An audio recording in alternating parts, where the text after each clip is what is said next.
No, she's always said, we will confiscate all guns. Now she's saying, oh, no, guns I think they're wonderful, right? Doesn't work that way. They're going to confiscate your guns. I'm the one that's protecting it. We get the total endorsement of every gun group, including the NRA. And we have protected your Second Amendment. And if you think it was easy, it was not easy. If Kamala Harris is reelected, she will kill the American dream forever. She's not competent to be president either, but I don't want to be rude. I don't want to be rude. She's not competent to be president. Did you see her on Oprah? That's not going to be president. That's not going to be president. Oprah didn't know what the hell to do. Oprah was like embarrassed. She wanted to hide under the table, but she's a professional and she was able to sort of disguise it. No, she wanted to go right under the table. Vote Trump and we will bring back the American dream bigger, better, and stronger than ever before. Kamala can't be trusted with your economy or anything else. She's just, how this happened. Explain it to me, please. How did this happen? And we all saw what happened and we see what happened. Kamala was a total disaster yesterday and at every other interview. She's been just a free fall. I don't know what the hell's going on. She can't do an interview. She doesn't want to do them. Something's wrong. Let's just take a look. Let me just see. We have a little video. We spend all the money on these screens. We want to use them a little bit. Let's play it just for a second. Thank you. The Kamala word of the day is clearly story. It is your story and the story of our friends before you is really, that's the American story, right? In telling your story and being so strong in the way you do it. And both of these stories, for you to tell these stories, this story is a story that is sadly not the only story. It's unbelievable. It's simply unbelievable. It's like a child who learns one word and then they struggle for the next thought and it never comes. But maybe this daytime talk candidacy will work. It's all emotion, but not a very good one. Certainly not an articulate one, Laura. And being a bitch.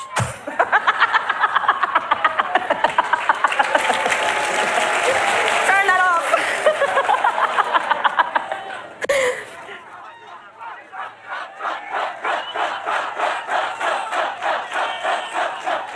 That's not what you want.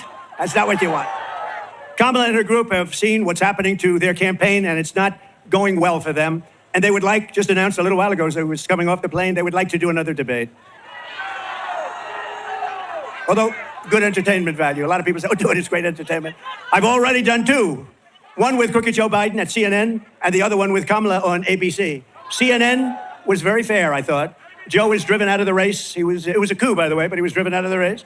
And they've been widely criticized by the radical left lunatics for all of the fairness. They were very fair. In other words, they won't be fair again because they took a lot of abuse from the radical left. ABC was 3-on-1, but I was given credit for having done a very, very good job. I appreciate that. We did a great job. It was 3-on-1. The problem with another debate is that it's just too late. Voting has already started. She's had her chance to do it with Fox. Fox invited us on, and I waited, and they turned it down. But now she wants to do a debate right before the election with CNN because she's losing badly. It's like a fighter. She sees the pulse. She sees what's happening. She's losing badly, but it's like a fighter who goes into the ring and gets knocked out. The first thing he says is, I want a rematch. I want a rematch.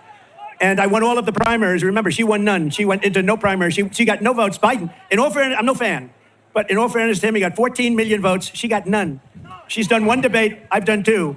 It's too late to do another. I'd love to in many ways, but it's too late. The voting is cast. The voters are out there immediately. Is everybody voting? Please get out and vote.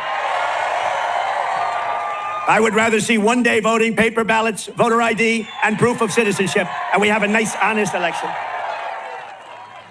We have one state, you go forever. It's like for 2.5 months, and then they have the right to delay the count for weeks and weeks. The whole thing is crazy.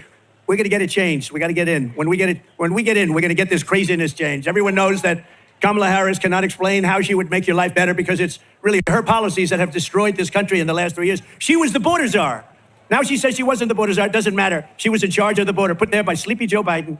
He wanted to go to the beach. She said, I don't have time. I got to go to the beach and sleep. Who the hell sleeps on camera? You have cameras watching. I don't want to ever fall asleep on live television. Kamala Harris cost your family $28,000 in higher prices. Last month alone, she lost, think of this. Last month, they lost, in this country, 438,000 full-time jobs. That's a government number, including 24,000 manufacturing jobs. That's last month. And the interest rates are lowered for political reasons, but they're also lowered because the country is not doing well. We would rather have you as president. Think of this. If you would rather have me as president, or, okay, let's do this. Let's do a poll. You ready? Who wants Trump as president? I'm shocked. Is there anyone brave enough to raise your hand? Who wants Kamala as president? I'm looking for one brave soul. That would be very brave.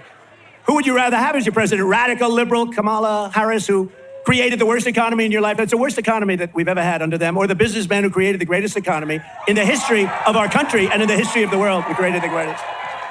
Kamala Harris is promising war on American energy. Oh, she's after energy. Oh, she's after it. You know what they did? She came in, they closed up all of the energy. The prices started going crazy, so Biden started screaming, get back to what Trump was doing. But as soon, if they won this election, the day after they win, your energy prices are going to double and triple. You know that. The largest tax hikes on families in American history is what they say, the largest small business tax hikes in American history, and the most crippling regulations in American history. All of this is shutting down power plants and banning gasoline-powered cars and trucks. Would anybody like to drive, on occasion, a beautiful gasoline-driven car? We want a gasoline-powered. Now, they do have a new one, hydrogen. The problem is it tends to blow up every once in a while, and you go many, many blocks in the air. You say, what happened with... So that's a little bit early.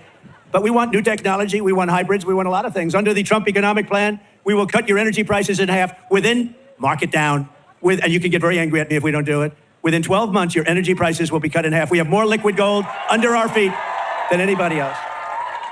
And we will rapidly defeat inflation. So inflation is a misnomer because the inflation is now getting stabilized because our country is doing badly. But the prices have been driven up here and people can't afford the groceries. I told the story the other day, a woman, sort of elderly woman who was sad, goes up to the counter, register, puts 3 apples on, and then realizes she can't afford it. And she took 1 apple, brought it back into the refrigeration, came back, and she took 2 apples. That shouldn't be happening in this country. That shouldn't be happening. And by slashing inflation, we will cut interest rates and reduce the monthly cost of your typical mortgage by $1,000. $1,000 a month. Listen, so interest rates with me were at 2%. Interest rates with her and Joe, I got to add him. I don't know. Is he still the president? I'm trying to figure it out. You know, I hate to waste the time by saying, and him, because I don't know. Is he the president? Because yesterday his wife took over the cabinet meeting, right? Said, I'm going to ask my wife to take it. He hasn't had a cabinet meeting like in 2 years. And yesterday they finally had it. And he said, I'm going to let Jill handle it. We will manage, a lot of things are happening there. A lot of bad things are happening. We will massively cut taxes for workers. We will have no tax on tips. We will have no tax on overtime. And no tax on Social Security benefits for our great seniors. No tax. And it makes sense because the seniors have been hurt so badly with inflation. So we're going to have no tax on Social Security for our seniors. And while working Americans catch up, we're going to put a temporary cap on interest rates on credit card debt at 10%. Some people are paying 25 and 30%. It's crazy. You know, in theory, that's against the law. Okay, called the usury laws. But in theory, that's against, so we're going to cap it for a period of time at 10%. This election is about the economy. This election is about the border. That's what it is. And I am your border president. Your border president. Kamala would be your invasion president. She would be your country-destroying president. But remember this, look, on the border. In 2016, we had a bad border. I fixed it. And it was so good that I couldn't mention it in 2020, even though, excuse me, I might say, we got millions more votes in 2020 than we did in 2016, right? Some bad crap happened. Some bad things happened. We got millions and millions of more votes, so what a disgrace. Think of our country if I were president. You wouldn't have Ukraine, Russia. That wouldn't happen. You wouldn't have any inflation. You wouldn't have had the attack on Israel. And you wouldn't have had the most embarrassing moment in the history of our country. And that's the way they withdrew from Afghanistan. None of this would have happened. And a lot of other good things. We would be energy independent. We were already energy independent. We were going to be energy dominant by now. More than Russia, more than anything. We have more than Russia. We have more than Saudi Arabia, more oil. We have more than anybody. I call it liquid gold. We have more liquid gold under our feet. And what do? We go to Venezuela to get oil, to get tar. They sell us tar that we refine in our country. In Houston, Texas, not a pretty sight. As borders are, Kamala Harris has allowed 21 million illegals to pour in from all over the world. They're coming from the prisons and the jails. They're coming from mental institutions and insane asylums. They're terrorists, and she's letting, literally at record levels, terrorists are pouring into our country. Did you see the chart? 4 years ago, we had 11 terrorists come in, and we got them, everyone. Now we have thousands of terrorists in our country, and the worst terrorists from the worst countries. Here in North Carolina, migrant crime is totally out of control, encouraged by sanctuary jurisdictions, sanctuary cities all across your state. In July, an illegal alien who Border Czar Harris released him, special order, into our country, was arrested for stalking a woman into a public bathroom in Charlotte and attempting to rape her and ultimately rape her and hurt her very badly. Here in Wilmington last month, an illegal alien from Venezuela brutally stabbed a man to death. This murder came just 4 days after he was arrested for horrible domestic violence. But instead of being deported, this criminal alien was released to kill again. Kill again he did. And in June, a fugitive illegal alien criminal from Honduras was arrested after savagely murdering a 23-year-old in the sanctuary jurisdiction of Mecklenburg. Anybody come from Mecklenburg County? You read about it. That was a big one. That was a bad one. Nasty, nasty. Today, I'm announcing a new plan to end all sanctuary cities in North Carolina and all across our country. No more sanctuary cities. Uncle Sam, do you agree? Uncle Sam agrees. I had a feeling you would, right? You're great. As soon as I take office, we will immediately surge federal law enforcement to every city that is failing, which is a lot of them, to turn over criminal aliens, and we will hunt down, capture every single gang member, drug dealer, rapist, murderer, and migrant criminal that is being illegally harbored. Every one of the top 25 worst cities are Democrat-run cities. We will get them out of North Carolina, and we will send them home where they belong. I will ask Congress to pass a law outlawing sanctuary cities nationwide, and we will bring down the full weight of the federal government on any jurisdiction that refuses to cooperate with ICE and these are great patriots, ICE and Border Patrol and our great Border Patrol. They're not allowed to do their job. They want to do their job, they're not allowed. Within 2 years, there will not be one single foreign criminal gang operated in North Carolina or anywhere else. You have a lot of gangs. Hate to say it, you have a lot of gangs in this state. Are there any gang members in the audience, please? Would you please raise your hand? So that's the choice. Kamala Harris will fly criminal migrants into every one of your cities and towns. Did you see that? They say, well, we've decided to get tough on crime. You know, like 2 weeks ago, because they want to try and get some votes because they're not doing so good. This issue is not a good one for them. But did you see? And then we learned that they're flying them in beautiful, big, fat, beautiful Boeing aircraft, just like that one, with more seats, actually. I have fewer seats in mine than they do. But they fly them in with beautiful aircraft. They fly them all over the country by the hundreds of thousands. They're flying in over the border. So they don't want to stop them because they're continuing the flights into our country. I will get every migrant criminal out of our country, and I'll get them out fast. We have to. We have no choice. And they're taking over our country. You see what they're doing. Kamala Harris's border invasion is also crushing the jobs and wages of African-American workers and Hispanic-American workers, and also union members. Unions are next. You watch. They are working and hurting. What's going on with African-American workers and with Hispanic in particular, they're taking your jobs. They're taking your jobs. Every job produced in this country over the last 2 years has gone to illegal aliens. Every job. Think of it. What we're doing to this country is so sad. You know, I stand up here. Thank you. Thank you. You're right about that. We'll save you. We're going to save you. We're going to save you. We're going to save you.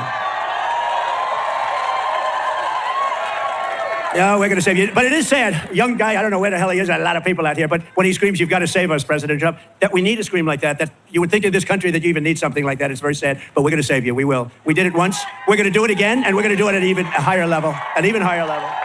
That's one of the big reasons why I just won the overwhelming endorsement of the rank and file membership of the Teamsters. They voted for Trump. They voted for Trump. Last month, American-born workers lost, think of this, 1.3 million jobs. So American voters, and their voters, American workers lost 1.3 million jobs. Meanwhile, the migrants picked up 635,000 jobs, plus another 700,000 or 800,000 jobs, at least, that we know of. But the Americans lost jobs. What a disgrace. I don't even, you know, you read some of this and you hear the facts. You find it hard to believe it could be happening, actually, because, you know, the Republican Party has become a party of common sense. I call it the party of common sense. We're conservative, we're all of the same, but it's become a party. Where is the common sense? In open borders and high taxes and the job numbers that I just read to you. Even Federal Reserve Chair Jerome Powell said this week, quote, the influx across the borders has been one of the things that has allowed unemployment to rise, and rise substantially. To save your jobs, you must vote for Trump. Very simple. Very simple. So in the latest Rasmussen poll just out, thank you. Remember I used to talk about the polls, right? I used to talk about the polls, and I forgot about it because I won the primaries by so much I didn't have to talk about them. But in the latest Rasmussen poll, you know what happened with Joe? We beat him by, I think, 21 points, and they said, you got to get out, you can't win, and he got out. So now I got a second race. This never happened. I went, think of it, spent $100 million on beating Joe, and we beat him, and he couldn't win, and they went to him, and they said, you can't win, you're out. You're not supposed to say that to a president, but they said, Joe, you're out. Get out of here, Joe. And they took it over. He got 14 million votes, and she got none. And then they never thought she was going to get it, but it turned out that she got it because they wanted to be politically correct. She didn't get one vote. She didn't win one primary. She was the first one to quit the race when they had 22 candidates, where Biden won it. But in the latest Rasmussen poll against her, just came out, we're 8 points up. In the New York Times, Sienna Paul, can you believe New York Times? They can't be happy. We're 9 points up in the Midwest alone. In the Emerson poll, highly respected, we're 3 up in Georgia and leading Arizona by a lot, Wisconsin by a lot, and I think we're really doing well in Pennsylvania. That's what the word is.